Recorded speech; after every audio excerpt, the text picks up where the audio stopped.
The autumn wind bit at my face as I pushed through the back door of Rosie's diner. My 12-hour shift finally over. My feet ached in the cheap sneakers I'd bought on clearance last month, already wearing thin at the heels. The alley behind the diner smelled of fryer grease and garbage. Familiar scents after 3 years of working here. "See you tomorrow, Ellie," Marco called from the kitchen, his voice barely audible over the clatter of dishes. I waved without looking back, pulling my thin jacket tighter around me. November in Chicago was unforgiving, and I couldn't afford a new coat until next paycheck, maybe. The tips had been lousy tonight. Just wait for a full shift of forced smiles. "And can I get you anything else, hun?" The streetlights flickered as I turned onto Westfield Avenue, casting long shadows across the cracked sidewalk. Most stores were closed at this hour, almost midnight, their windows dark except for the 24-hour pharmacy at the corner. I'd take the bus if I could, but the last one ran at 11:30, and I couldn't afford to leave work early.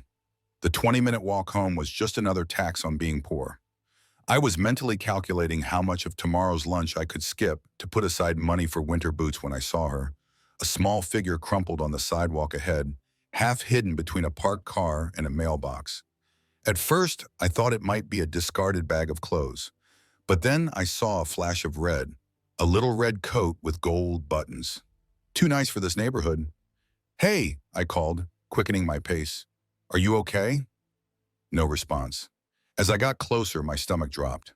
It was a child, a little girl with dark braids, lying motionless on the cold concrete. She couldn't have been more than 8 years old, wearing a pristine private school uniform under that expensive coat. Oh my God. I rushed to her side, kneeling on the pavement. "Sweetie, can you hear me?" Her skin felt cool to the touch, but she was breathing. I gently turned her onto her back, checking for injuries, but saw none. She'd simply collapsed, it seemed. What was a child this young doing alone on the street at midnight? "Hey, little one," I said, gently tapping her cheek. "Can you wake up?" Her eyelids fluttered slightly, but didn't open. I looked around desperately. The street was deserted. The pharmacy was the only open business, but it was still 3 blocks away. "I need to get you help," I murmured, unsure if she could hear me. That's when I noticed the glint of something in her coat pocket. A phone. I hesitated only briefly before pulling it out. It was the latest model, something I could never afford, with a case decorated with tiny rhinestones. The screen was locked, but I noticed an emergency contact button at the bottom. When I pressed it, only one contact appeared. Papa. No name, just that single word.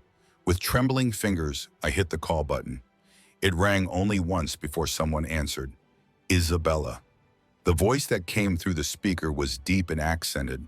Italian maybe, but most of all, it radiated quiet authority. Not loud, not aggressive, just commanding. "Isabella, where are you? You were supposed to be home an hour ago." This isn't Isabella," I said, my voice shaking slightly. "My name is Ellie. I found a little girl collapsed on the sidewalk on Westfield Avenue near Rosie's diner. I think this is her father's number." The silence that followed was so complete that for a moment I thought the call had dropped. "Then is she breathing?" The calm in his voice had hardened into something else, something that made the hair on my arms stand up.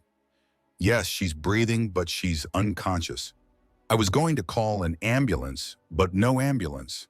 The words cut through mine like a blade. "No police, do not move her."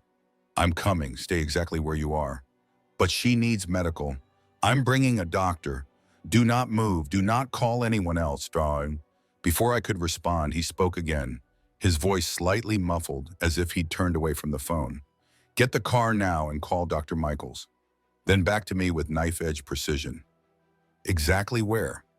"On Westfield, about a block east of Rosie's diner near the old bookstore, the one that closed down. We're between a blue sedan and a mailbox." 7 minutes, he said. "Keep her warm." "If anyone approaches you, call me back immediately." The line went dead. I sat there stunned, the phone still pressed to my ear. What kind of father forbids calling an ambulance for his unconscious child?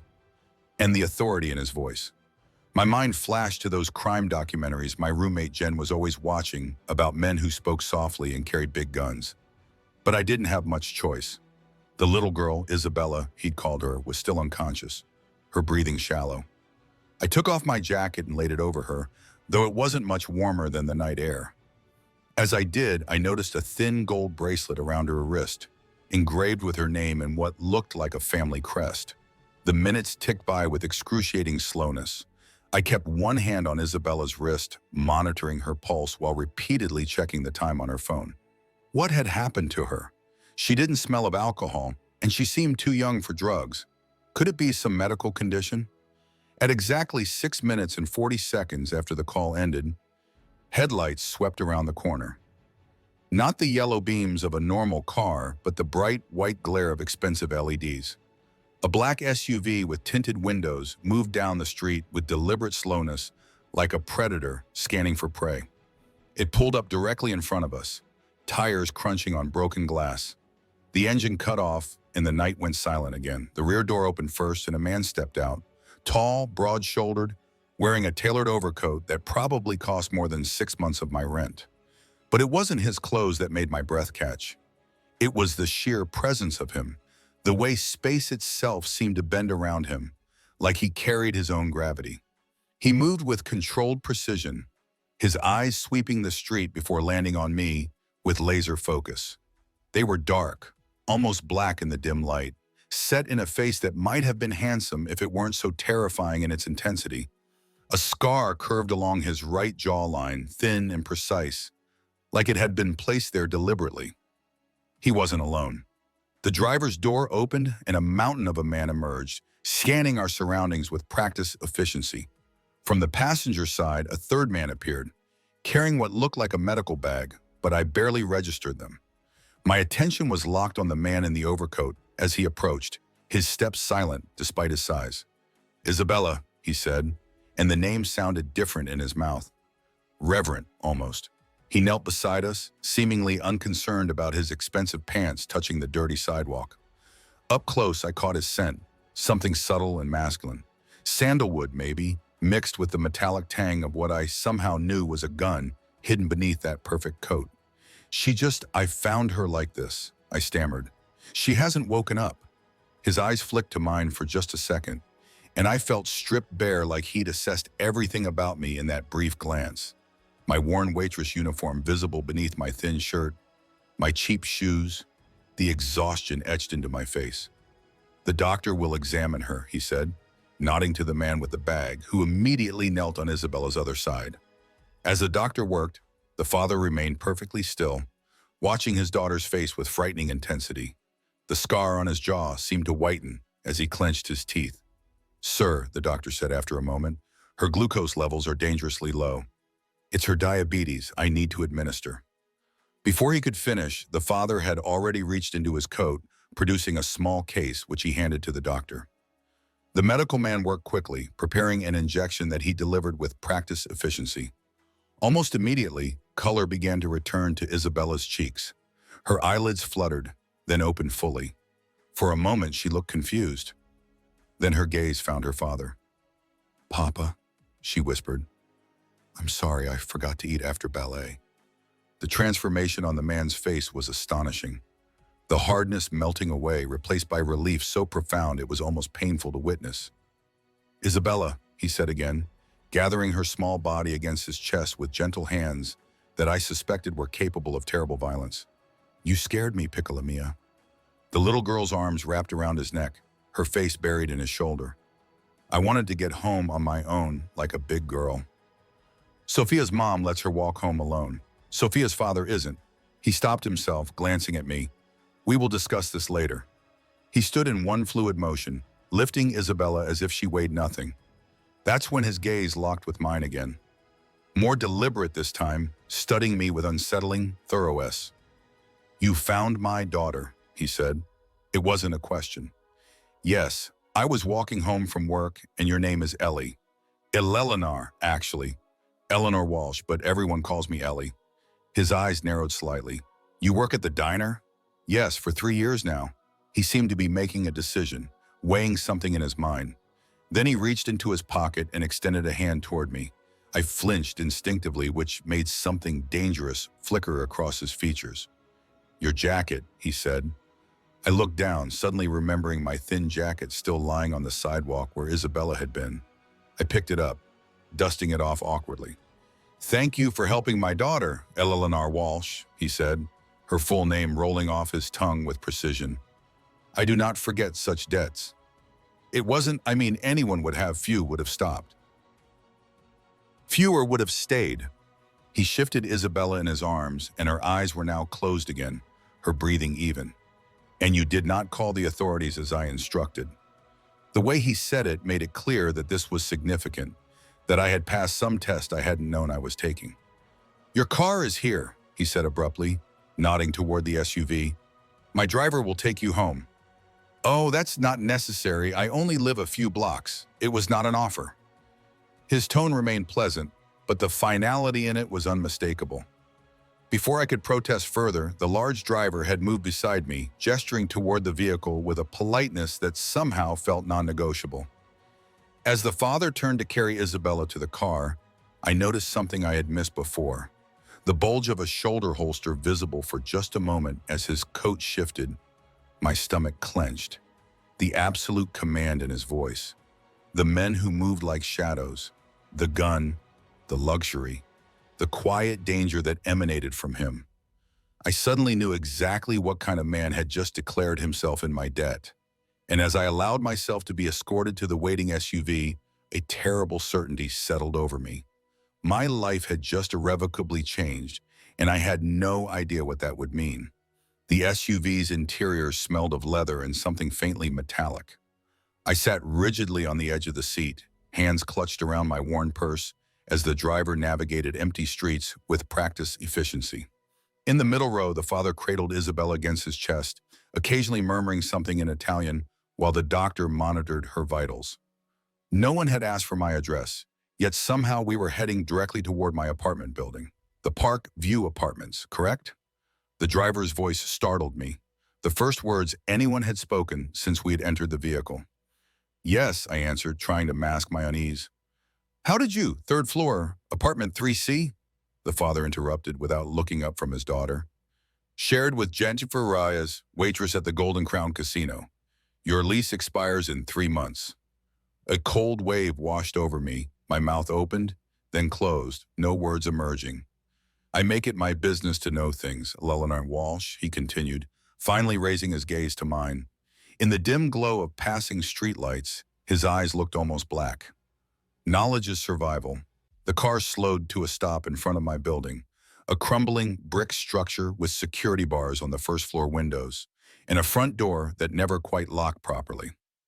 The contrast between my shabby home and the gleaming vehicle couldn't have been more stark. The driver exited and opened my door with the formality of a chauffeur serving royalty. As I stepped out, the father's window lowered. "Tomorrow," he said, "someone will come for you at the diner. When your shift ends." It wasn't a request. "I have classes on Tuesday mornings," I said, finding my voice. "I'm studying nursing at the community college and I can't miss. Your professors have been notified that you're assisting with a family emergency. Your absence has been excused for the week." My breath caught. "The week? I don't understand." "Why would you? Isabella wishes to thank you properly." His expression softened slightly when he mentioned his daughter, but hardened again as he added, "And I still have questions about tonight." The window began to rise. "Wait," I called, stepping forward. "I don't even know your name." The window paused half-closed. "Salvatore," he said after a moment. "Salvatore Russo." Then the glass sealed shut and the SUV pulled away, leaving me alone on the sidewalk with a name that seemed to carry its own weight in the night air. I barely slept. The name Salvatore Russo tumbled through my mind like a stone in a dryer, keeping me awake until dawn crept through the thin curtains. Around 6, I finally gave up and reached for my laptop, fingers hesitating only briefly before typing his name into the search bar. The results made my blood run cold. Most articles were in Italian, but the English ones told me enough. Salvatore Russo, suspected head of one of Chicago's most powerful remaining crime families. Investigated for everything from racketeering to murder, but never convicted. Witnesses had a habit of recanting or disappearing. His legitimate businesses included shipping, real estate, and a chain of high-end restaurants across the city, and now somehow I had caught his attention. I closed my laptop and pressed my palms against my eyes. What had I gotten myself into by simply being kind to a sick child on the street? Rough night? Jen asked, emerging from her bedroom with her casino uniform already on. Makeup perfect despite the early hour. You could say that. I hesitated then. Jen, have you ever heard of someone named Salvatore Russo? She froze, coffee mug halfway to her lips. Why are you asking about Sal Russo? The familiarity of Sal wasn't lost on me. You know him? Of him? She corrected quickly. Everybody at the casino knows who he is. He owns half the lakefront properties and has fingers in most of the gambling operations. She set her mug down carefully. Ellie, why are you asking about him? I gave her the short version, finding Isabella, calling her father, discovering who he was. Jesus Christ, she whispered when I finished. And he's sending someone to pick you up tonight? I nodded. Listen to me very carefully. Jen gripped my shoulders, her fake nails digging in slightly. Be respectful. Do exactly as you're told. Don't ask questions. Don't mention anything you might have read about him. Her eyes were wide with genuine fear. These people don't play games, Ellie. You're scaring me, I said, trying to laugh it off. Good, she replied without smiling. You should be scared. My shift at the diner crawled by. Every time the bell over the door jingled, my head snapped up, heart hammering. By 7, my nerves were so afraid that I dropped an entire tray of drinks when a customer's phone rang unexpectedly. You okay, honey? Rosie asked as I mopped up the mess, my hands trembling. You're jumpy as a cat today. Fine, I lied. Just didn't sleep well. At exactly 8:12, as I was hanging up my apron, the bell chimed one final time. A different driver from last night entered, younger, but with the same hypervigilant eyes, scanning the room before settling on me. Miss Walsh, he said with a slight nod. The car is waiting. Rosie raised an eyebrow but said nothing as I gathered my things. I followed the driver outside where a different black SUV idled at the curb.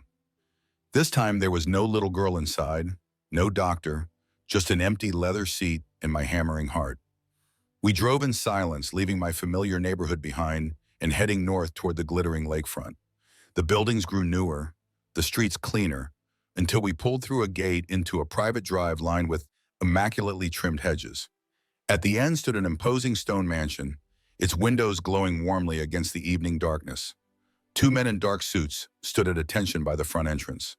They nodded to the driver as he opened my door, their eyes tracking my movements with professional detachment. This way, Miss Walsh, one said, gesturing toward massive double doors. Inside was a foyer that could have swallowed my entire apartment. Marble floors, soaring ceilings, artwork that looked like it belonged in a museum. I hugged my purse against my side, acutely aware of my waitress uniform and scuffed shoes. Eleanor. The voice was high and sweet, Isabella hurrying down a grand staircase with a bright smile. She looked transformed from the pale, unconscious child I'd found on the sidewalk. Her dark hair was neatly braided, and she wore what looked like silk pajamas beneath a fluffy robe. You came, she exclaimed, stopping just short of hugging me, suddenly shy. Of course, I said, smiling despite my nerves. How are you feeling? Much better. Dr. Michael said I was very silly to skip my snack after ballet. She rolled her eyes dramatically, but Papa said, You're my guardian angel. So everything worked out okay. Before I could respond, footsteps echoed across the marble. Deliberate, measured steps that I somehow already recognized. Salvatore Russo appeared from a hallway to the right, dressed now in a crisp white shirt and dark trousers. His sleeves rolled to the elbows, revealing powerful forearms and the edge of what looked like a tattoo. In the bright light of the foyer, I could see him clearly for the first time. He was younger than I'd expected, perhaps mid-30s, with sharp cheekbones and a strong jaw marred by that precise scar. His hair was dark, cut short on the sides, but longer on top. And his eyes, those eyes that had seemed black in the darkness, were actually a deep, penetrating brown.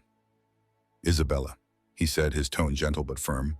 What did we discuss about running in the house? She ducked her head.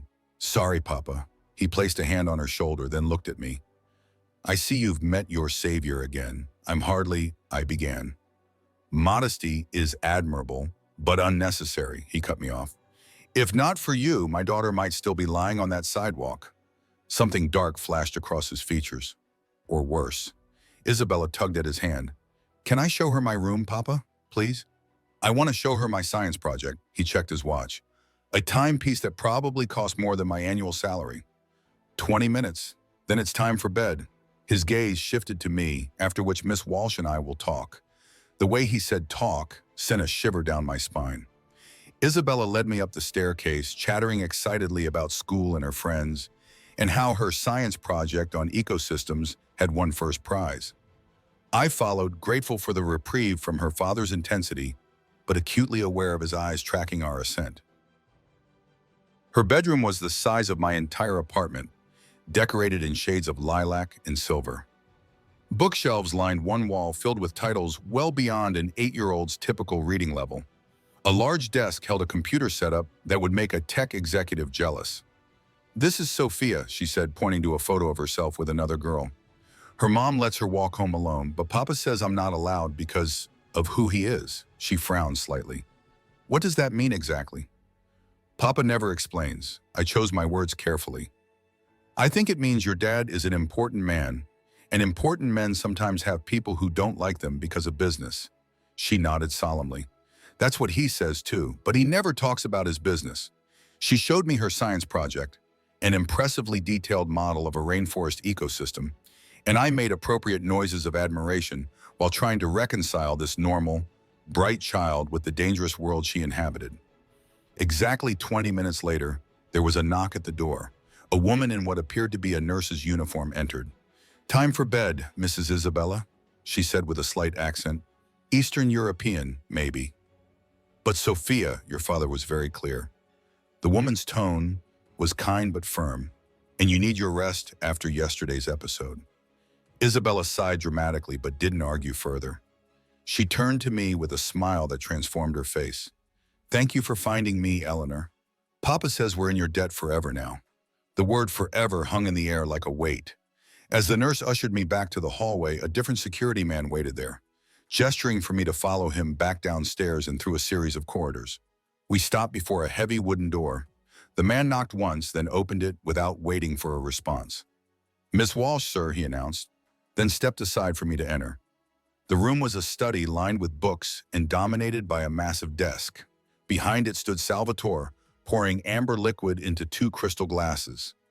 A fire crackled in a stone fireplace, casting dancing shadows across the rich wood paneling. Sit, he said, nodding toward a leather chair positioned before the desk. I perched on the edge, hands folded in my lap to keep them from trembling. He placed one of the glasses in front of me, then circled the desk to lean against its front, looming over me with the casual confidence of a man accustomed to intimidating others. You seem nervous, Eleanor, he observed, swirling the liquid in his glass. Wita. I think you know what da, I replied, surprising myself with my boldness. A faint smile touched his lips. Because you've been researching me. It wasn't a question. I didn't deny it. Let me save you further Google searches, he said, taking a sip of his drink. Yes, I am who they say I am. Yes, I do what they say I do. And yes, by helping Isabella, you have entangled yourself with a man most people actively avoid. My mouth went dry. I didn't help her to gain anything, which is precisely why this debt weighs so heavily. He set his glass down and leaned forward slightly. Tell me something, Eleanor Walsh. What does a woman with your intelligence do working in a diner and living in that neighborhood? The question caught me off guard. I'm putting myself through nursing school. The diner has flexible hours and the apartment is what I can afford. Laudable, he said, studying me. And your parents? My mother died when I was 14. Cancer. My father wasn't in the picture. Something shifted in his expression. A brief softening. So you've been on your own since then? I nodded. As was I, he said quietly, more to himself than to me, then more directly. I have a proposition for you, Eleanor. My pulse jumped. Mr. Russo, I Salvatore, he corrected. Or Sal, if you prefer, Salvatore, I repeated, the name feeling strange in my mouth. Whatever you're thinking, I'm not. Isabella needs a companion, he interrupted. Someone to monitor her health, ensure she takes her medications, follows her diet. The school nurse does this during class hours. But there are gaps in coverage. After school, evenings when I'm working. I blinked. You want me to be her babysitter? His expression hardened. I want you to be her medical monitor. You're studying nursing. This position would pay 4 times what you make at that diner, plus room and board here in the house. My mind reeled. I couldn't possibly live here. My classes, my roommate. Your classes can be attended from here. We're 10 minutes from your campus. As for your roommate, he shrugged. Her rent will be covered until she finds a new arrangement. The casual way he dismissed my entire life made anger flare beneath my fear. You can't just rearrange my existence because I happen to help your daughter. I can, he said simply, and I am. Why me? You could hire an actual nurse because Isabella trusts you. He picked up his glass again, studying me over the rim. And because I saw how you looked at her last night, not as the daughter of Salvatore Russo, but as a child who needed help. That is uncommon in my world. I swallowed hard, and if I refuse, something dangerous flickered in his eyes. I would be disappointed. He let that hang in the air for a moment, but I would not force you. Contrary to what you may have read, I do not make habits of coercion. Somehow I doubted that very much. However, he continued, before you refuse, consider this. The position comes with full coverage of your remaining tuition and guaranteed placement at Northwestern Memorial after graduation. His eyes held mine. I believe that was your goal. Yes, the position you've been applying for without success. My breath caught. How could he possibly know that knowledge is survival? He repeated his words from last night. I stared at the untouched drink before me, mind racing. The offer was impossible, outrageous, and yet the solution to every financial problem that had kept me awake at night for years.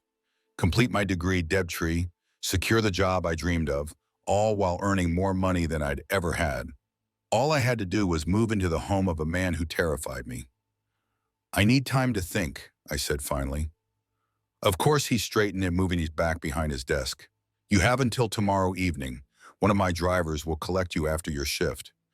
I rose on unsteady legs, sensing the dismissal. One more thing, Eleanor, he said as I reached the door. When I turned, his expression was deadly serious. While you consider my offer, remember this. If you accept, you will be under my protection. If you refuse, we will never speak again, and you will go back to your life as it was. His eyes locked with mine, and in them I saw something beyond the danger and the power, something almost vulnerable. But know this, he added softly. Once you enter my world, there is no easy way out. So choose carefully. As the driver took me home through the glittering Chicago night, those words echoed in my mind. I was standing at a crossroads, and whatever I chose would irrevocably alter the course of my life. The question was, which path led to freedom and which to a gilded cage? Dawn found me still awake, curled on our threadbare couch with a cold cup of coffee clutched in my hands. I'd spent the night making lists, pros and cons of Salvatore's offer, rational reasons to accept or refuse, but rationality seemed inadequate when weighing a decision that felt more like stepping off a cliff than choosing a job. You're seriously considering this? Jen stood in the kitchen doorway, hair disheveled from sleep, eyes wide with disbelief after I'd explained Salvatore's proposition. The money alone would change everything, I said. No more double shifts, no more choosing between textbooks and groceries and a guaranteed position at Northwestern after graduation. Do you know how many people fight for those spots? And all you have to do is move in with Chicago's most dangerous crime lord. Jen's voice dripped sarcasm. Totally worth it. He's not. I stopped myself. We both knew that was exactly what he was, Ellie. Jen sat beside me, taking my hands in hers. These people don't just let you walk away when you're done. Once you're in their world, you know things, see things. You become a liability. He said I'd be under his protection, and that doesn't scare you even more? What happens if that protection ever gets withdrawn? I had no answer for that. Jen sighed, squeezing my hands. Look, I get it. It's a golden ticket, but there's always a price tag. And with guys like Russo, that price might be more than you're prepared to pay. Her words followed me to the diner, hovering like a shadow as I mechanically filled coffee cups and took orders. Rosie noticed my distraction, sending concerned glances whenever I stared too long at nothing or jumped at sudden noises. "Whatever's eating you, honey, it can't be that bad," she said during my break, sliding a plate of pie across the table. "Talk to old Rosie." I managed to smile. "Just a big decision to make about that man who picked you up yesterday." Her eyes narrowed. "Don't think I didn't notice that fancy car or the way you turned white as a ghost when he walked in." "It's complicated," I hedged. "Complicated usually means trouble," she said, patting my hand. "And trouble in nice clothes is still trouble." As my shift wound down, the knot in my stomach tightened. Every time the door opened, I expected to see Salvatore's driver. When my phone buzzed with a text from an unknown number at 7:45, I nearly dropped it. "Car will arrive at 8:15. Your decision is expected." 15 minutes later than yesterday. Was he giving me extra time or simply busy? Either way, the small reprieve did nothing to settle my racing thoughts. At 8:10, I hung up my apron and gathered my things. Rosie watched me with concern. "Whatever you're getting yourself into, Ellie, be careful," she said.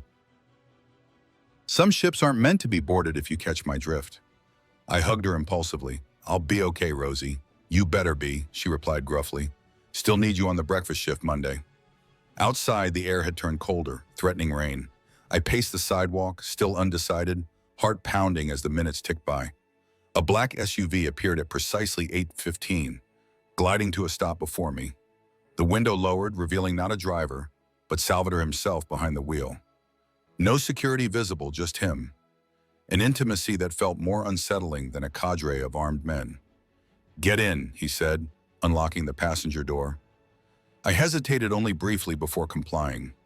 The interior smelled of his cologne, subtle and expensive. "I thought you'd send a driver," I said, buckling my seatbelt. "Some conversations require privacy." He pulled away from the curb with smooth precision. "Have you decided?" I looked at my hands, at the small burn on my wrist from a splash of hot coffee this morning, at the chipped polish on my nails that I never had time to fix properly. Symbols of a life lived on the edge of constant exhaustion. "Before I answer," I said carefully, "I need to understand what I'd be walking into. Not just the room, but your world." His jaw tightened almost imperceptibly.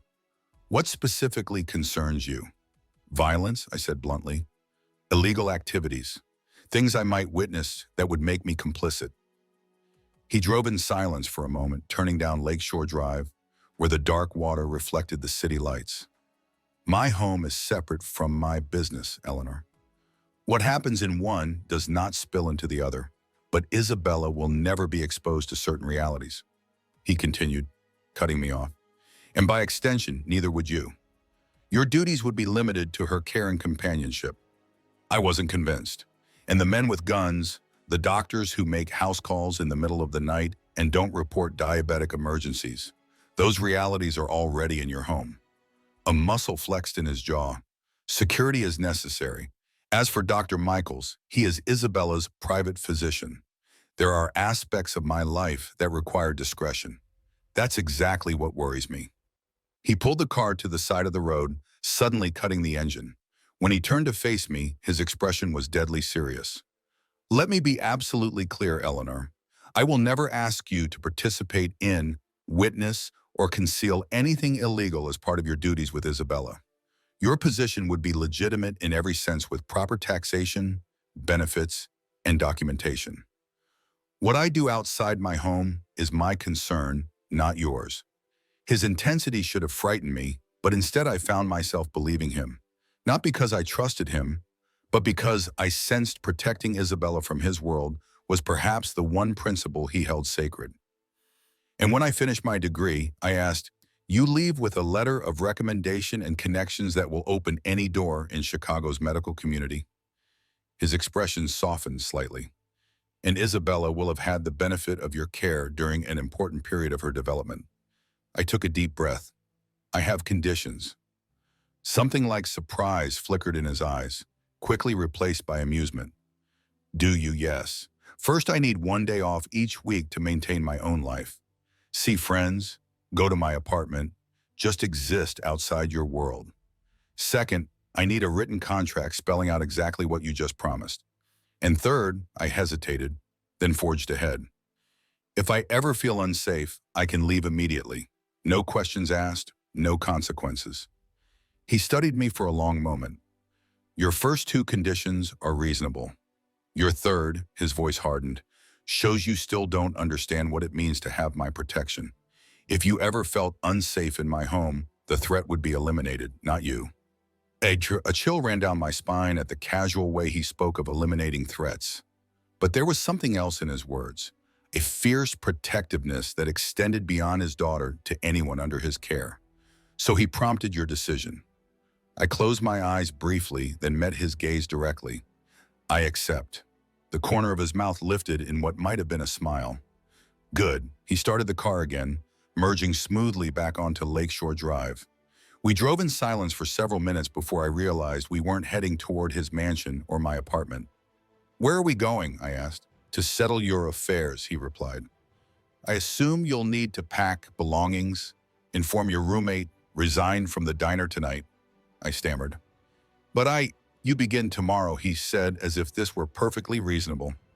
Isabella has ballet from 9 to 11. You'll accompany her, monitoring her glucose levels throughout.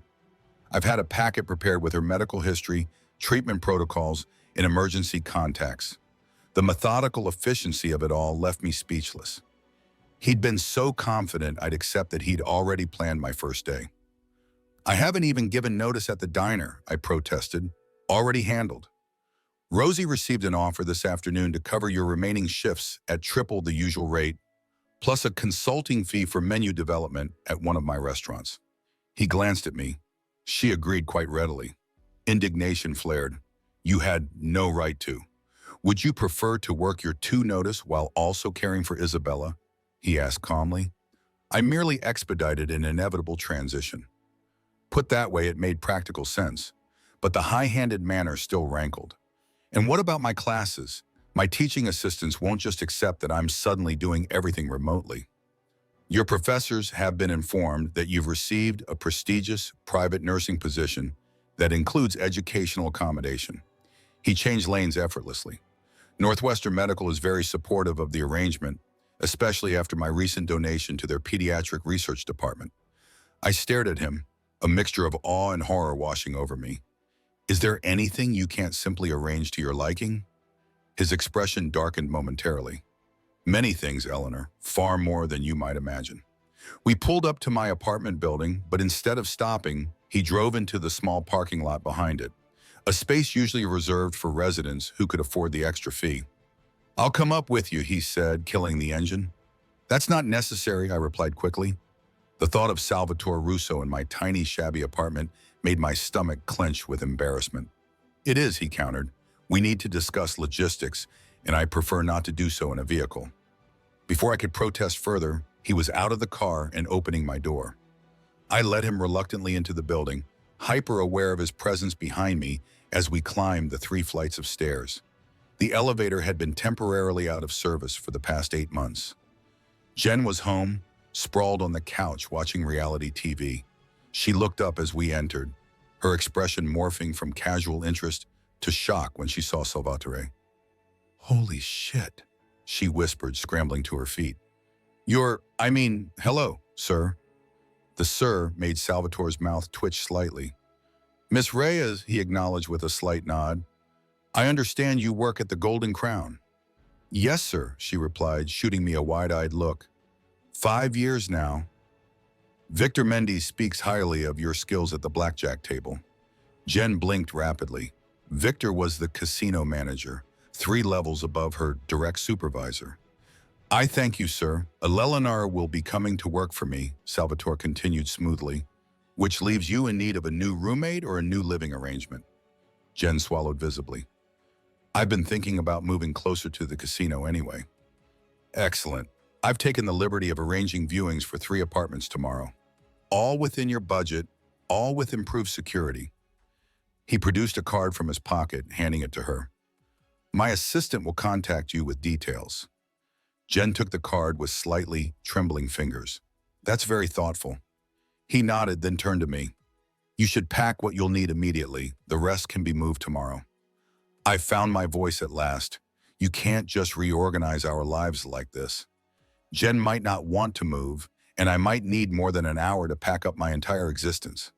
Something dangerous flashed in Salvatore's eyes, the first real glimpse I'd had of the man beneath the polished exterior.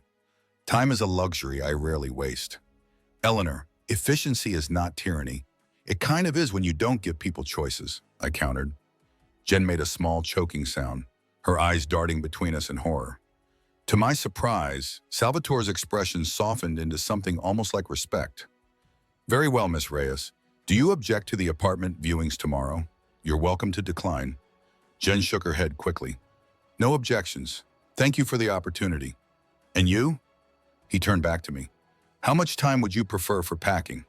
The question caught me off guard. I'd expected anger, not accommodation. The weekend would be helpful. I have things to sort through, arrangements to make. You may have until Sunday evening, he conceded. However, you begin work tomorrow as planned. A driver will collect you at 8 o'clock. It was a compromise, if a minimal one. I nodded my agreement. Good, he said, checking his watch. I'll wait while you pack what you need for the next few days. I retreated to my bedroom, closing the door behind me with relief. My hands shook as I pulled clothes from drawers, toiletries from my bathroom caddy, textbooks from my desk. Through the thin walls, I could hear the low murmur of Salvatore's voice, then Jen's higher, nervous responses. What had I gotten myself into? 20 minutes later, I emerged with a duffel bag and backpack. Jen sat alone on the couch, looking shell-shocked. He went to take a call, she said, nodding toward the hallway. Ellie, that man is, she trailed off, seemingly unable to find adequate words. I know, I replied. Are you really okay with all this? Are you kidding? She leaned forward, lowering her voice. The apartments he's having me look at are in Riverfront. I could never afford that neighborhood on my own, but apparently the subsidized rate he's arranged is less than what I pay for this dump. That doesn't bother you being managed like this? Jen shrugged. I've seen how guys like him operate at the casino. They like control and they're willing to pay for it. She gave me an appraising look. Just be careful you know what you're really being paid for. Before I could respond, the front door opened and Salvatore returned. His expression was thunderous. All trace of the earlier compromise gone. We need to go, he said curtly. Now I grabbed my bags, shooting Jen a quick goodbye hug. I'll call you tomorrow, I promised.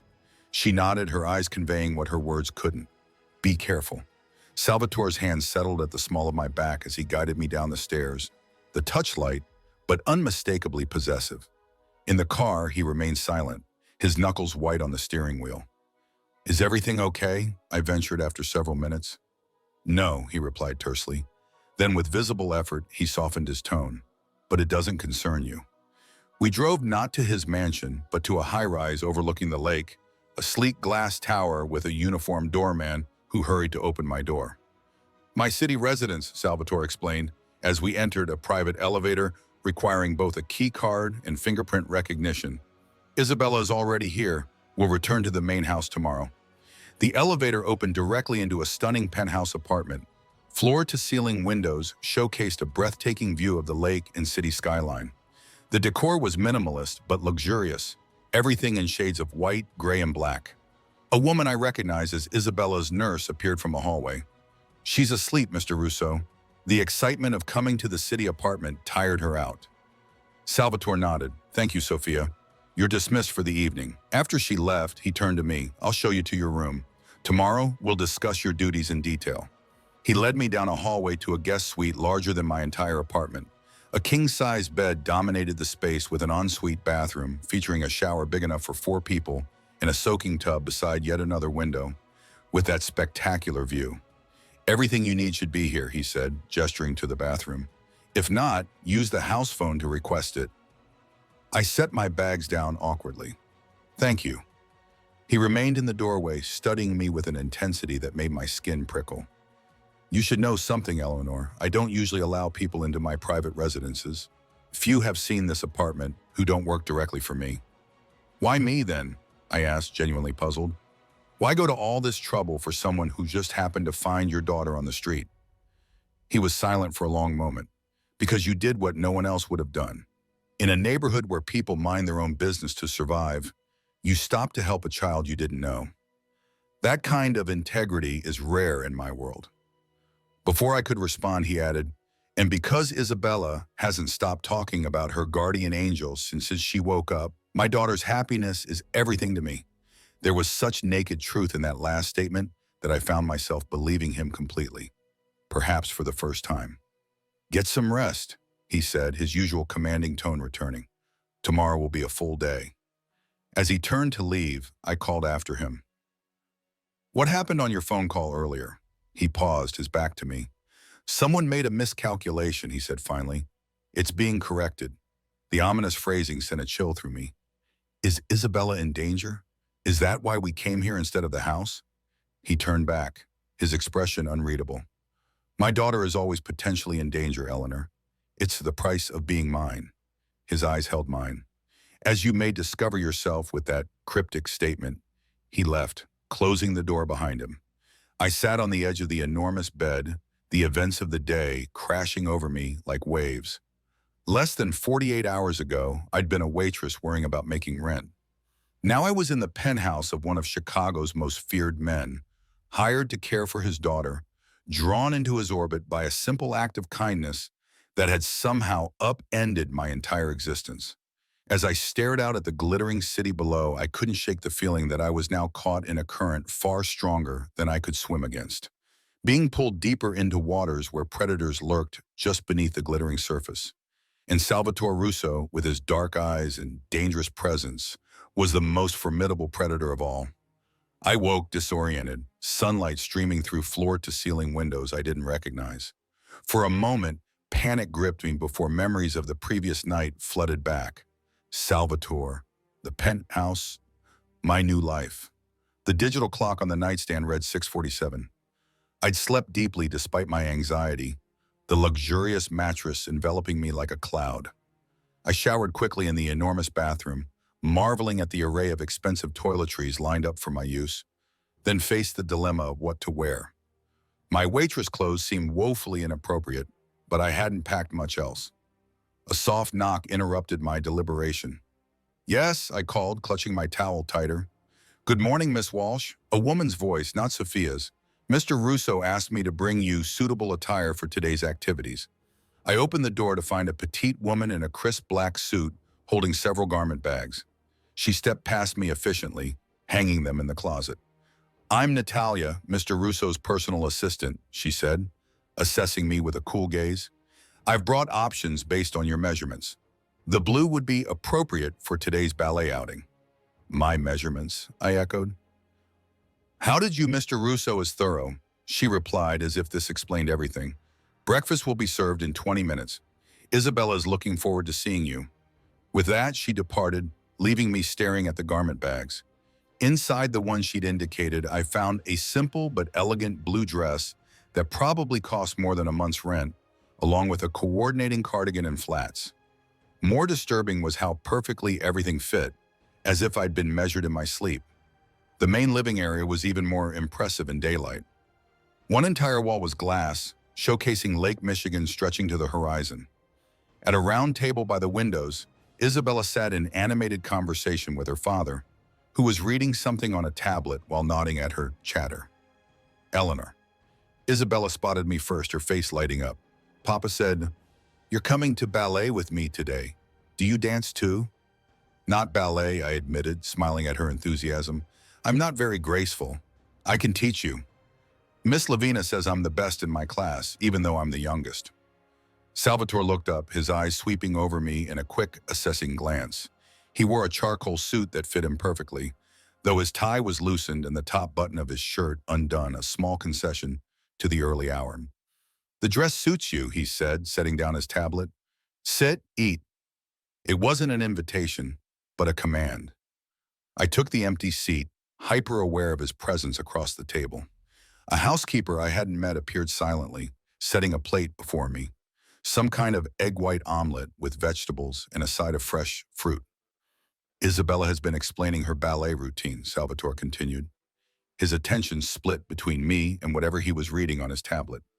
You'll need to ensure she eats precisely 1 hour before class, then check her glucose levels immediately before and after. I made a chart, Isabella said proudly, sliding a paper toward me. It was covered in colorful drawings of food with numbers beside them. These are the snacks I can have and how many carbs they have.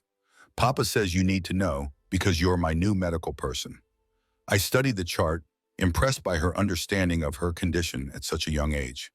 This is very helpful.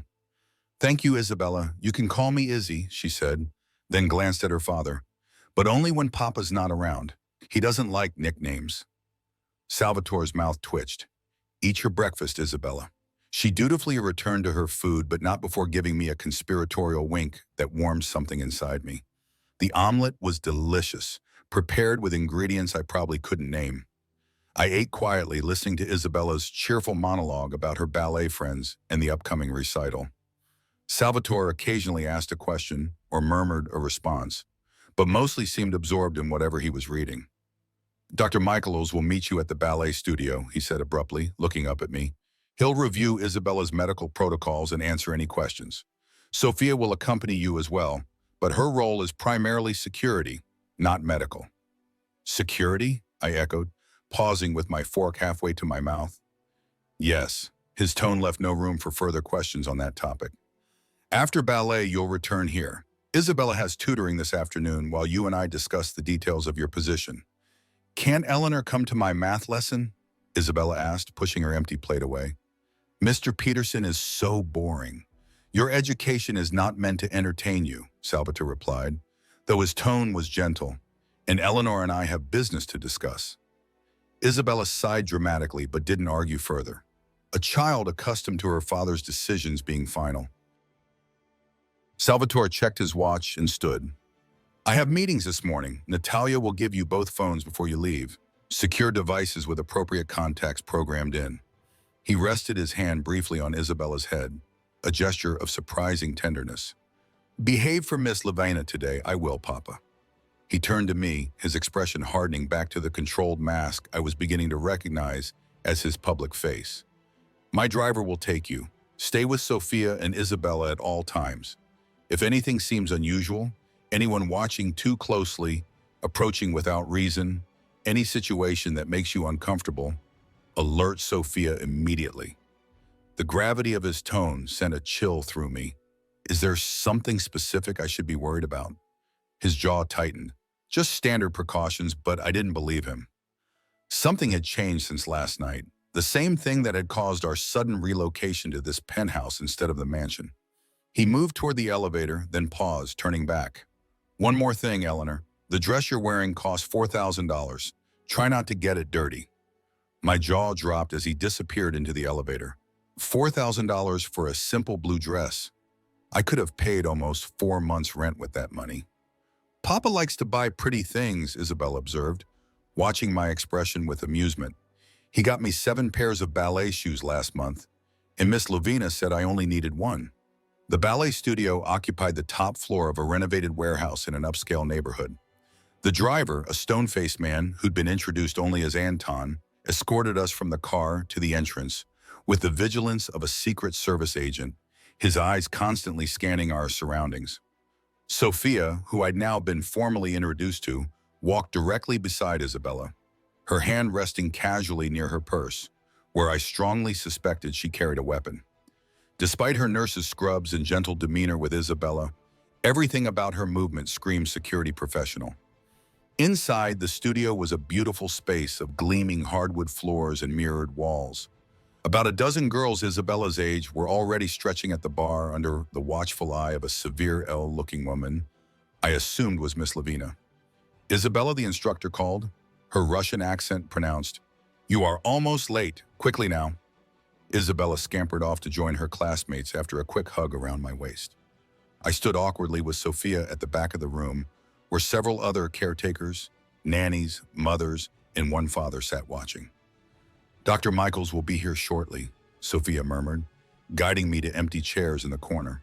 We sit here with the wall at our backs in clear sight lines to all entrances. The tactical consideration in her seating choice confirmed my suspicions about her real role. You're not actually a nurse, are you? Her lips curved in a slight smile. I have medical training, but no, nursing is not my primary profession. You're her bodyguard.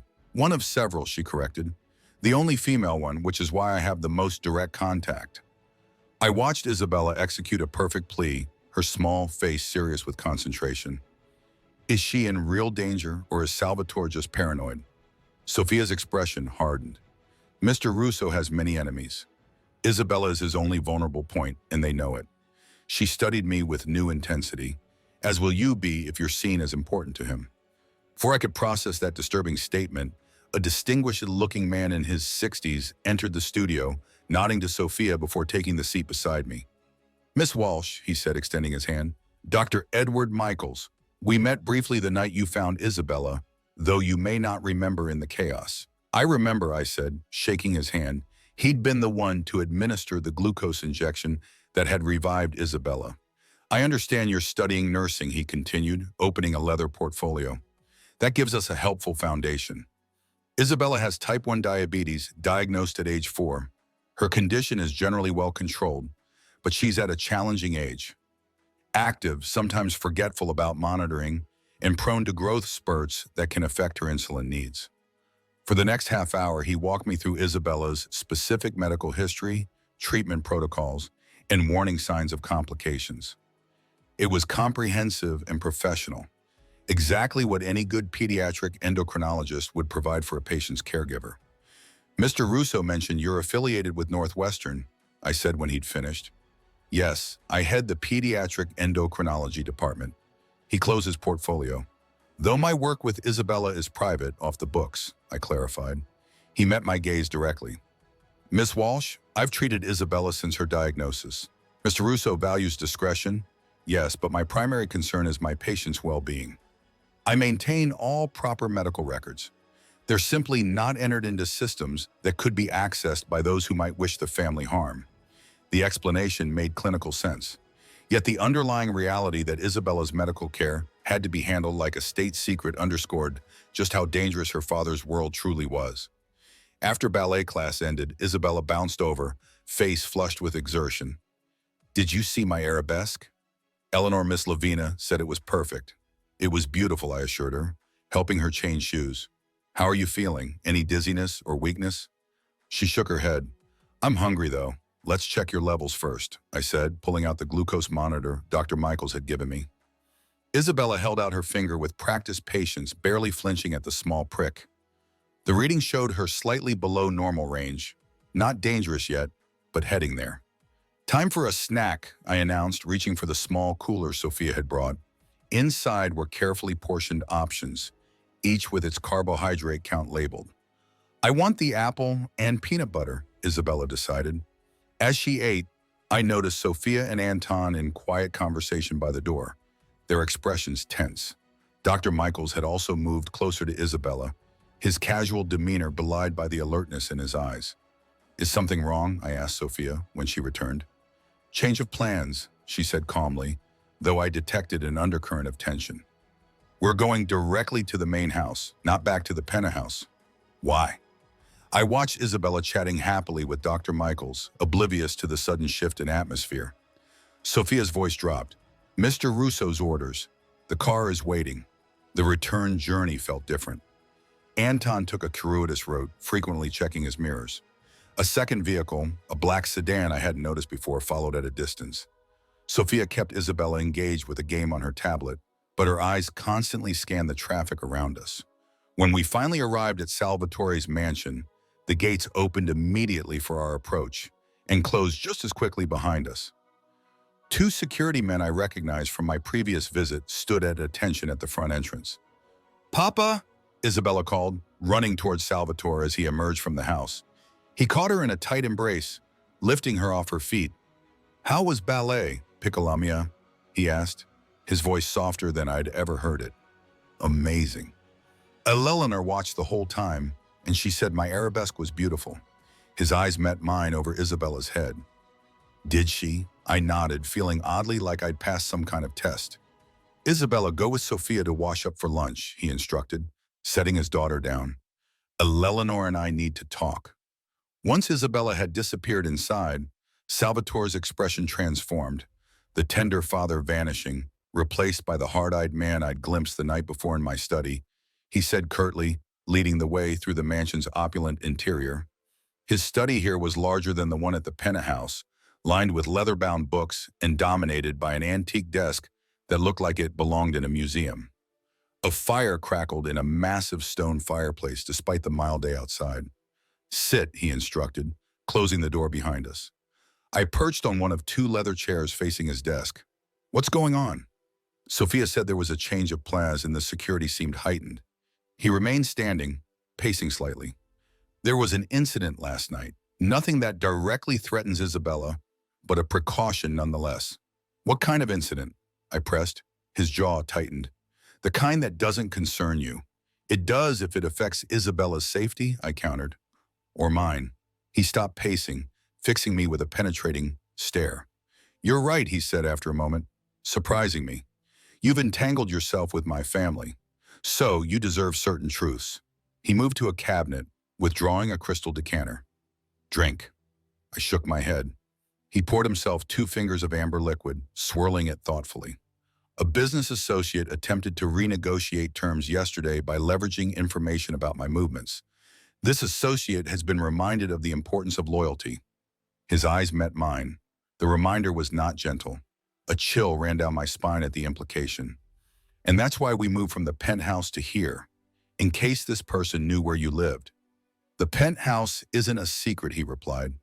"This property, however, has certain advantages in terms of security. We're on 10 acres with a perimeter monitored by both human and electronic means. No one approaches without my knowledge." I swallowed hard. "Is this normal? Moving houses because of threats?" "No," he admitted, "but I'm being cautious. Isabella has grown attached to you already, and I won't risk either of you."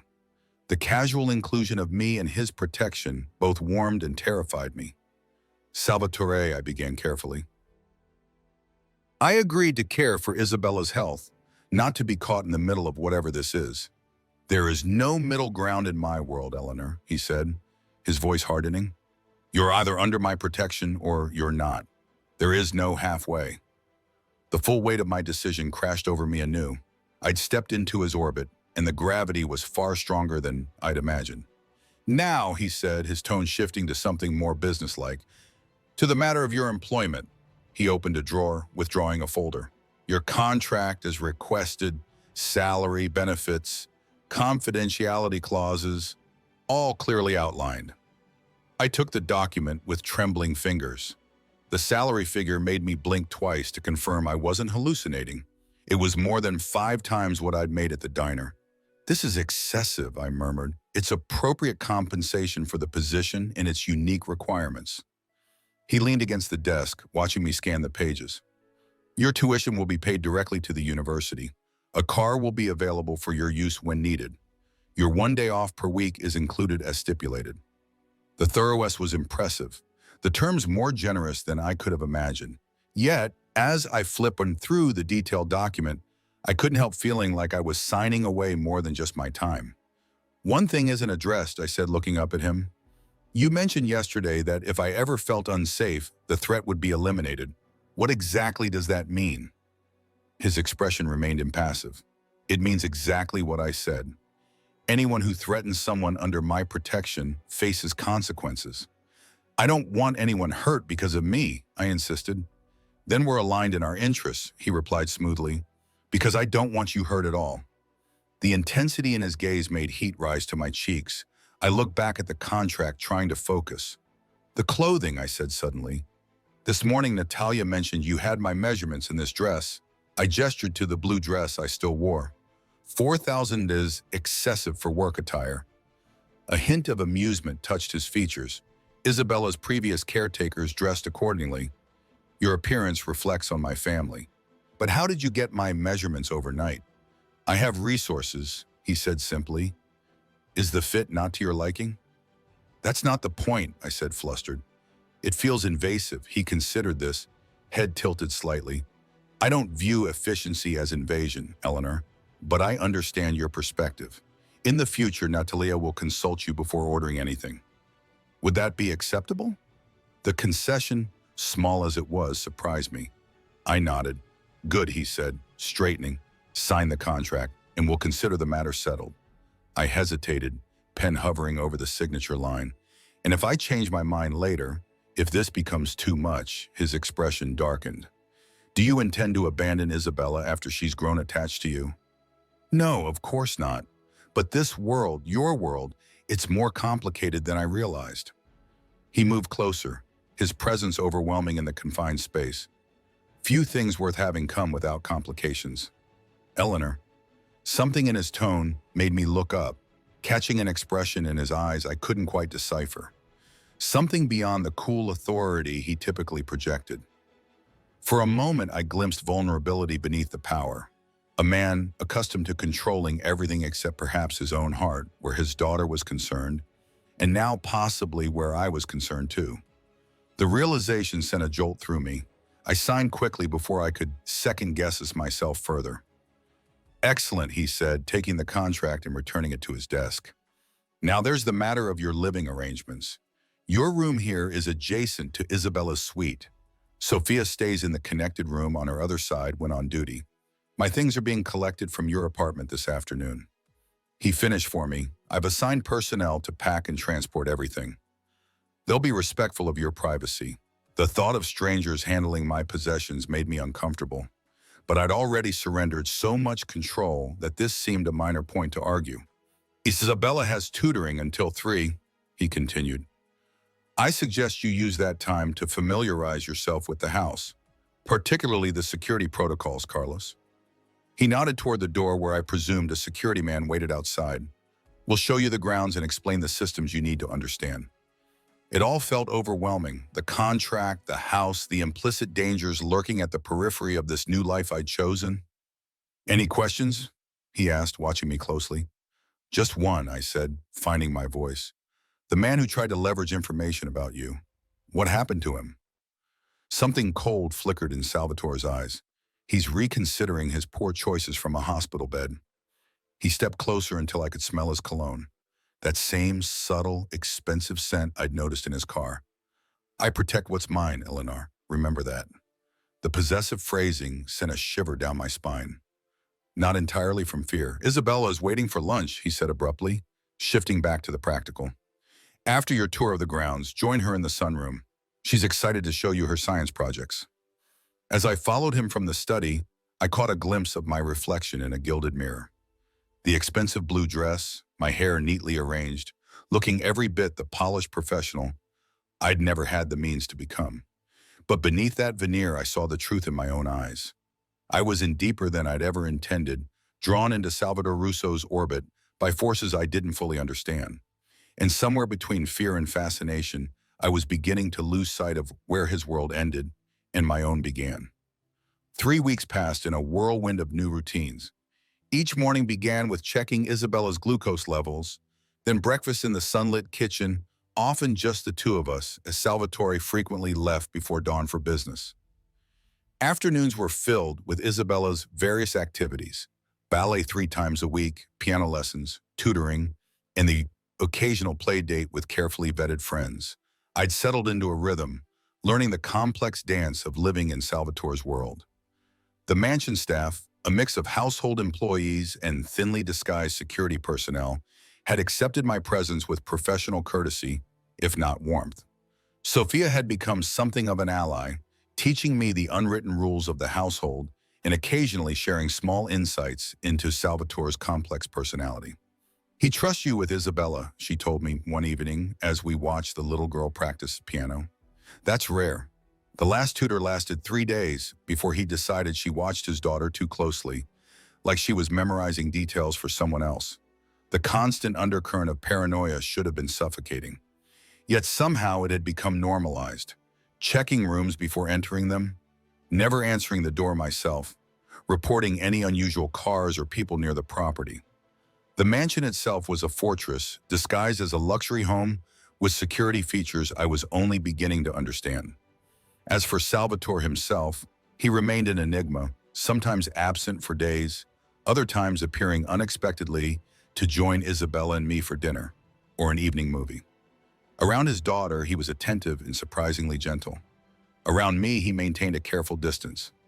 Our interactions limited to discussions about Isabella's care or brief charged moments that left me confused about the strange tension building between us. Tonight was my weekly day off, the one concession I'd insisted upon when taking the job. I'd spent the afternoon with Jen in her new apartment, marveling at how quickly our lives had diverged. Her place in Riverfront was sleek and modern, with amenities my old apartment building hadn't even dreamed of offering.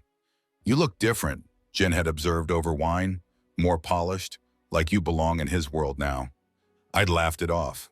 But later, as my driver took me back to the mansion, Salvatore had insisted on transportation, even on my day off. I found myself studying my reflection in the car window. My hair was styled in a way I'd never managed before. My clothes were the designer brands I'd previously only seen in magazines, and there was a confidence in my posture that hadn't existed a month ago. The car slowed as we approached the mansion gates, the security scan completing automatically. Something felt different tonight. More vehicles than usual parked in the circular drive, lights blazing from windows that typically remain dark. "What's happening?" I asked the driver. "Mr. Russo has associates visiting," he replied, his tone neutral. "You might want to enter through the side entrance." The suggestion wasn't subtle. Stay out of sight, away from Salvatore's business guests. I'd planned to go straight to my room anyway, tired from the day out and looking forward to a hot bath in my luxurious private bathroom. Still, curiosity prickled as I slipped through the side door, noting the increased security presence throughout the house. I'd nearly reached the staircase when I heard Isabella's voice, high and distressed, coming from Salvatore's study, a room she was rarely allowed to enter. "But Papa," she promised to read me the next chapter tonight. "Isabella." Salvatore's voice was gentle but firm. "I've explained that Eleanor has the evening to herself. You'll see her in the morning. It's not fair. She's been gone all day." I hesitated, torn between respecting Salvatore's authority and comforting the clearly upset child who had become so important to me. Before I could decide, the study door opened and Isabella burst out, nearly colliding with me in the hallway. "Eleanor!" Her face lit up, arms wrapping around my waist.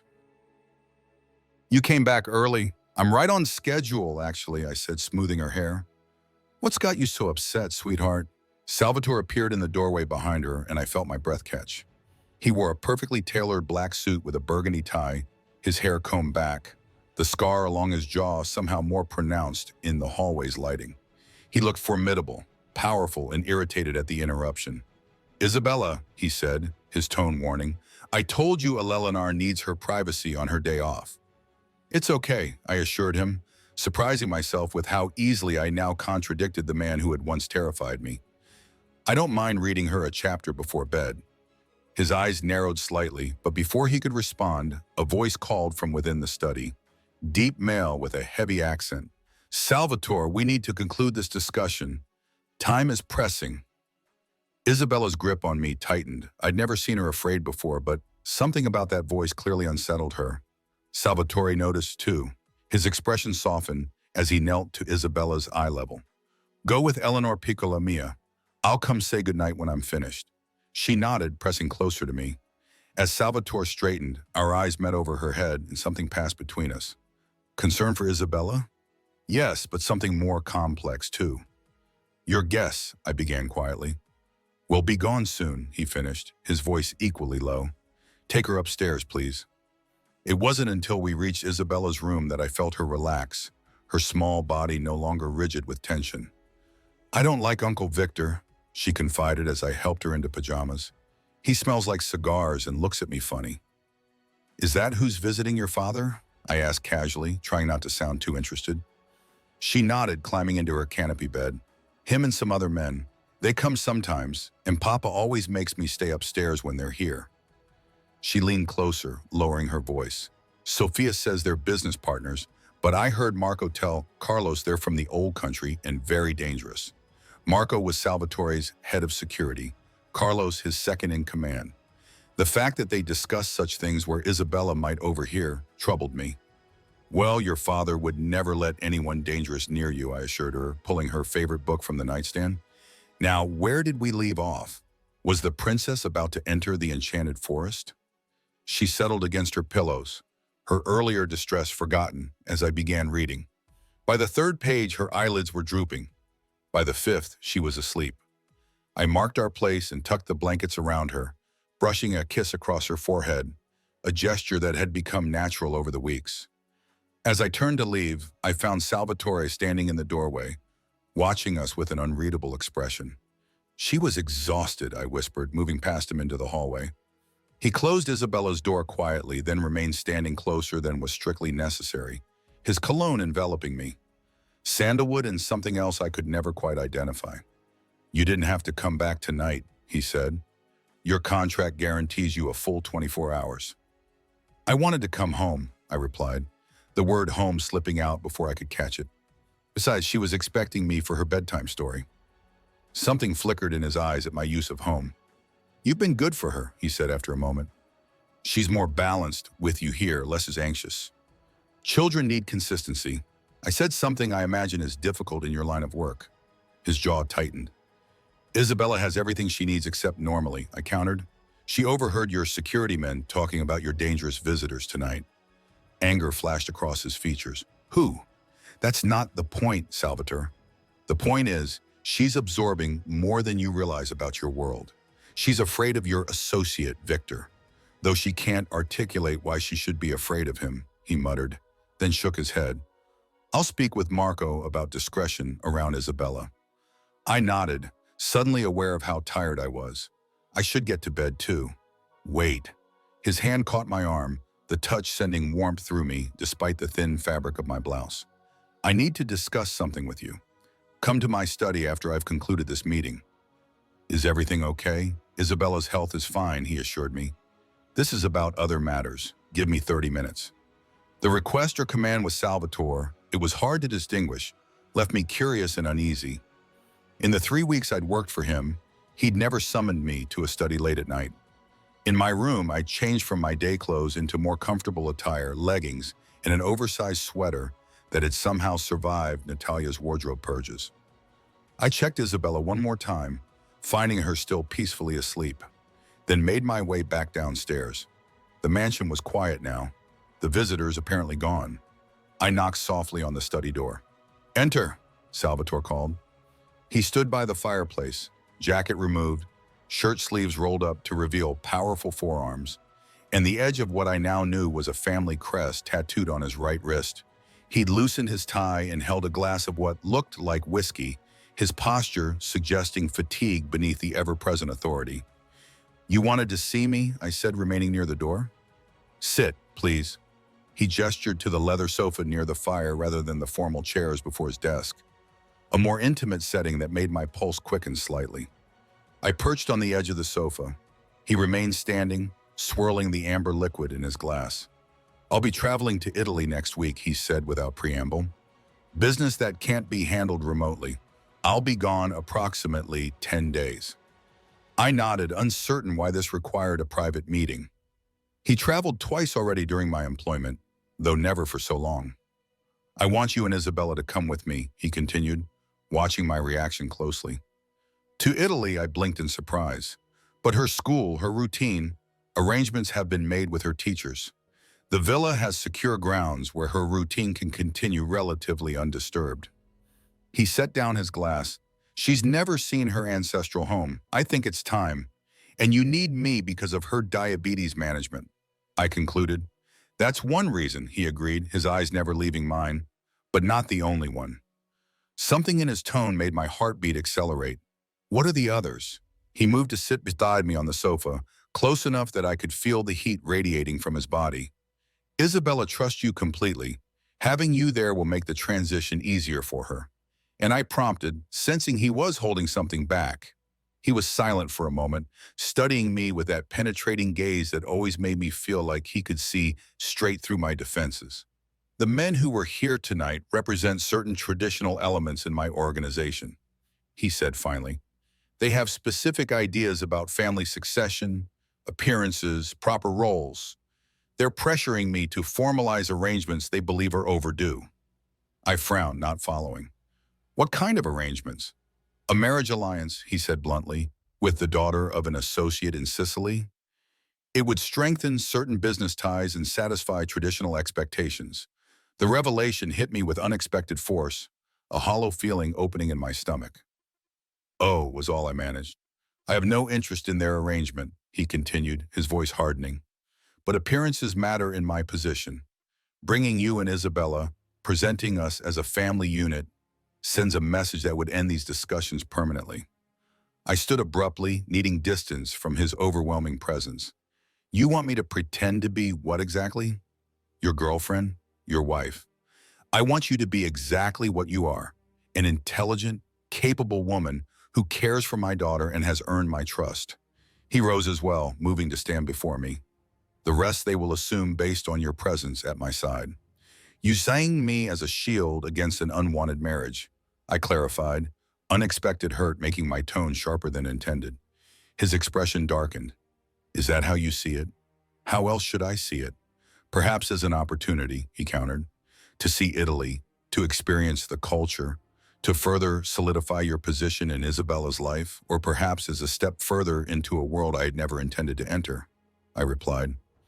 When I agreed to care for Isabella's health, I didn't sign up to be paraded as your whatever they'll assume I am.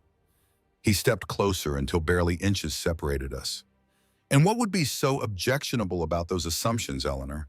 The question hung between us, loaded with implications neither of us had dared voice during these weeks of growing tension. My heart hammered against my ribs as I forced myself to meet his gaze. Nothing, I admitted quietly, except that they wouldn't be true, wouldn't they? His voice had dropped to nearly a whisper. Are you certain? I wasn't certain. Not at all. Somewhere between fearing this man and working in his home, between caring for his daughter and observing his complex nature, something had shifted. The magnetic pull I'd felt from the beginning had transformed into something deeper, an understanding, a connection I couldn't easily define. I don't know what game you're playing, I said finally. No game. His hand rose to my face, fingers brushing my cheek with surprising gentleness. Only truth, Eleanor. Since the night that you found Isabella, you've seen parts of me no one else has been allowed to see. The father beyond the reputation, the man beneath the power. I've seen a man who lives in constant vigilance, I countered, who surrounds himself with guards and weapons and never lets his guard down. Until now, he said softly, until you. Before I could respond, his phone vibrated in his pocket. He checked it with a frown, then stepped back. The intimate moment shattered. Security alert, he explained tersely. Wait here. He strode from the study, leaving me breathless and confused. Through the open door, I could hear commands being given, footsteps moving rapidly across marble floors. Something was happening. Something that had transformed Salvatore from the almost vulnerable man of moments ago back to the hardened figure I'd first encountered. Against my better judgment, I moved to the doorway, peering into the foyer where Salvatore stood, surrounded by security personnel. Their voices were low, but I caught fragments. Perimeter breach, southeast corner, armed. Fear gripped me. Isabella was upstairs, sleeping peacefully, unaware of whatever threat had triggered this response. I turned, intending to go to her, when Salvatore's voice rang out. Eleanor, stay exactly where you are. He crossed to me in 4 long strides, his expression grim. We have unwelcome visitors. Marco is handling it, but I need you to stay in this room until I say otherwise. Isabella has Sophia with her? He finished. 2 more men are stationed outside her door. She's secure. What's happening? I demanded, fear making my voice shake. A message is being delivered, he replied cryptically. One I should have anticipated after today's meeting. Understanding dawn. This is related to your visitors. The marriage alliance you rejected. His jaw tightened. Some people don't accept no for an answer.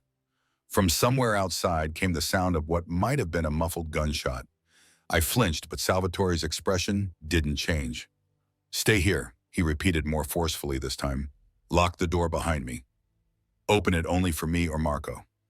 Before I could respond, he pulled a small handgun from beneath his shirt, a weapon I hadn't realized he was carrying, and checked it with practiced efficiency. Salvatore, I began, panic rising. It will be fine, he assured me, his voice gentling despite the steel in his eyes. This is business as usual. Nothing I haven't handled before. The casual way he referred to armed intruders as business as usual should have terrified me. Instead, I found myself reaching for his free hand, squeezing it tightly. Be careful, I whispered. Something flashed in his eyes, surprised perhaps at my concern. Then he leaned forward, pressing his lips briefly, fiercely against mine. Before I could react, he was gone, pulling the door closed behind him. I locked it with trembling hands, then sank onto the sofa, mind racing. The kiss had been so quick, so unexpected, yet it had sent electricity coursing through me. But there was no time to process that now. Not with whatever danger lurked outside. Minutes stretched into what felt like hours. Occasionally I heard voices or movement, but nothing that revealed what was happening. I checked my phone for any messages from Sophia about Isabella, but the screen remained blank. Finally, a soft knock at the door made me jump. "Eleanor," Salvatore's voice called me. I unlocked the door with shaking fingers. He stood alone in the hallway, his white shirt now stained with what looked disturbingly like blood spatter. The gun was gone, but his expression remained hard, his eyes cold in a way I hadn't seen before. "Are you hurt?" I gasped, reaching toward the stains. "Not my blood," he said quietly, catching my hand before I could touch him. "The situation is contained. Isabella is still sleeping. You're safe." The simple declaration, "you're safe," carried weight beyond the obvious. It wasn't just physical safety he was assuring me of, but something deeper, a promise. "What happened?" I asked, though part of me didn't want to know. Victor's associates attempted to deliver a message. His jaw clenched. I replied more emphatically. The clinical way he described what had clearly been violence should have repulsed me. Instead, I found myself understanding on some primal level. He had protected his home, his daughter, me. "They won't return?" I asked. "No." The single word carried finality. "But this confirms we should leave for Italy sooner rather than later. We'll go tomorrow." "Tomorrow?" I echoed. But I'm not prepared. I need to." "Everything you need will be provided," he cut me off. "Pack whatever personal items you value. The rest can be purchased in Milan." The high-handed manner would have irritated me weeks ago. Now I recognize it as his response to perceived threat, taking control, eliminating variables, protecting what was his. And somehow I had become included in that category. "I need to shower," he said, glancing down at his stained shirt with distaste. "Then we'll talk further." He turned to go, but I caught his arm. "Salvatore, the kiss was overdue," he finished, his expression softening slightly. "But perhaps poorly timed."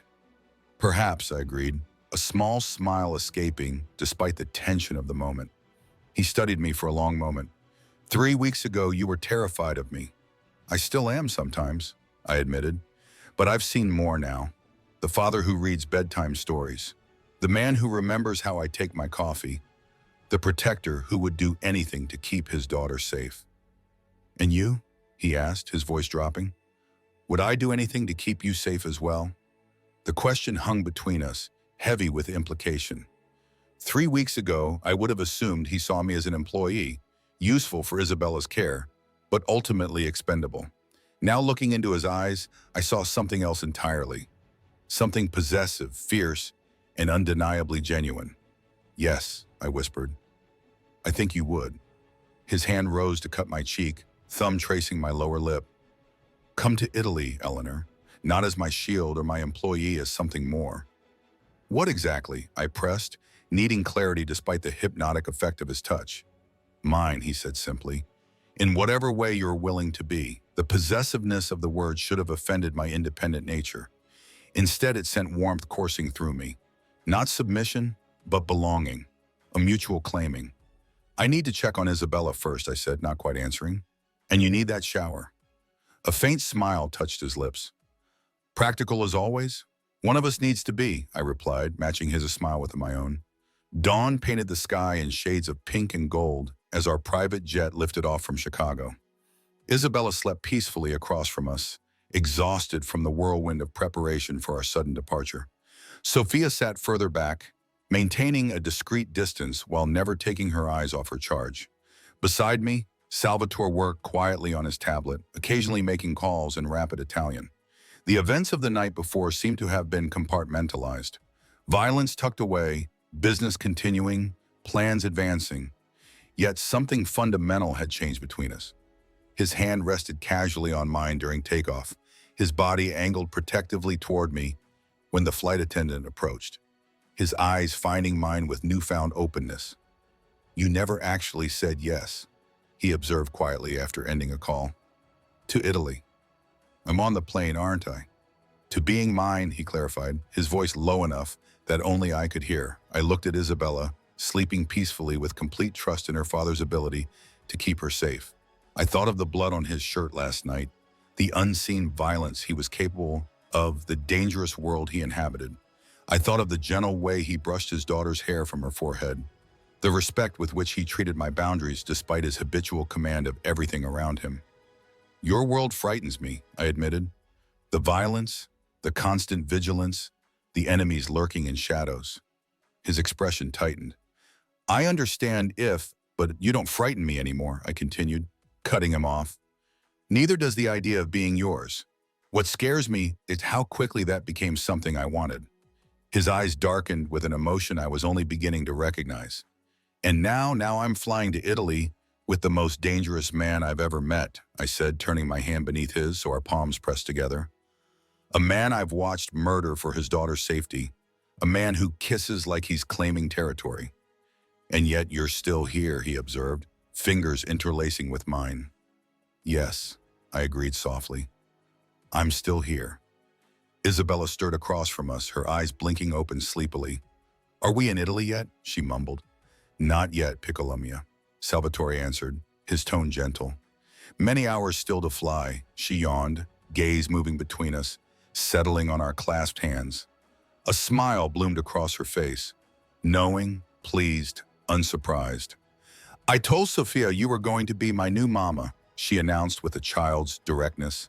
She said I shouldn't say that, but I knew. Papa looks at you the way Prince Charming looks at Cinderella in my book. Heat rushed to my cheeks as Salvatore chuckled beside me, a rich, genuine sound I'd rarely heard from him. Isabella, he admonished gently, remember our discussion about patience? She sighed dramatically. Good things come to those who wait, she recited. But Papa, I've been waiting forever for you to kiss Eleanor. This time my blush was matched by a rare hint of color on Salvatore's cheeks. Behind us, Sophia suppressed what sounded suspiciously like a laugh. Perhaps we should discuss this later, he suggested, but his hand remained firmly entwined with mine. Isabella shrugged, already distracted by the tablet Salvatore handed her with her favorite games. As she settled back into her seat, her diabetes monitor beeped softly. Time for a check, I said, reaching for her testing kit with my free hand. Salvatore watched as I performed the now familiar routine, checking Isabella's levels, adjusting her insulin pump, noting the numbers in the tracking app. His eyes held something I'd never seen there before. Not just approval or gratitude, but something deeper. Something like peace. You see why I need you both in Italy, he said quietly as Isabella returned to her game. This what we are becoming is worth protecting, worth changing for. The implication wasn't lost on me. The criminal empire, the violence, the dangerous associates, all aspects of a life he was suggesting might evolve for the sake of what was growing between us. One step at a time, I cautioned. Italy first, then we'll see about restructuring your entire existence. He laughed again, the sound warming me from within. As I said, practical. As the plane carried us across the Atlantic, Isabella fell back asleep, and Salvatore eventually dozed beside me, his head tilting onto my shoulder in a rare display of vulnerability. I watched the sunrise from 40,000 feet, marveling at the journey that had brought me here. 1 month ago, I'd been a waitress struggling to make rent, dreaming of a nursing career that seemed forever just beyond reach. Now I was flying to Italy beside a man whose world I'd entered through an act of simple kindness, finding a lost child on a dark street, the dangerous favor that had changed everything. Salvatore stirred beside me, his eyes opening to find mine already watching him. Without a word, he raised our still clasped hands and pressed a kiss against my wrist just over my pulse. No regrets, he murmured. I thought of all I'd left behind. The diner, the cramped apartment, the exhaustion of constant financial struggle, and all I'd gained. Not just material comfort, but purpose, connection, and this complicated, dangerous man who looked at me like I was something precious to be protected at all costs. No regrets, I answered and sealed the promise with a kiss. Whatever awaited us in Italy, whatever future we would build from this unlikely beginning, I knew with absolute certainty that I was exactly where I was meant to be, in the orbit of Salvatore Russo, no longer afraid of his gravity, but surrendering willingly to its pull.